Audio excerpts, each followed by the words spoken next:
see if there's anything unusual.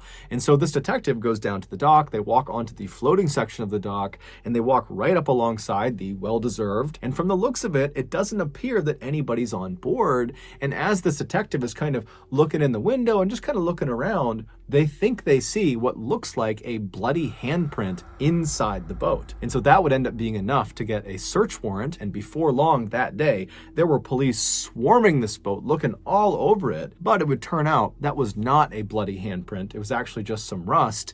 And there was nothing else of significance that was found on board this boat. And so the police are pretty frustrated because they really don't have any leads. And so they contact Skylar De Leon and they say, hey, you need to come into the police station and explain exactly what happened during your final interaction with the Hawks. And so Skylar comes to the police station, he's totally cooperative, and he explains to the detectives that, he saw this ad in this fishing magazine for a yacht.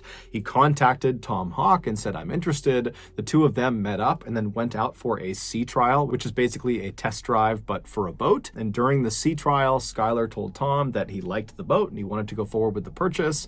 And so on November 15th, Skylar, along with his pregnant wife and his young daughter, and also a notary and another person, a friend of Skylar's that was there just kind of as a witness, they go to the parking lot of the dock right near where the yacht is. And then the Hawks show up, Tom and Jackie, and the De Leons literally hand over a suitcase full of cash to Tom. And then Tom and Jackie, with the notary, they signed the sale documentation, basically giving the boat over to the De Leons.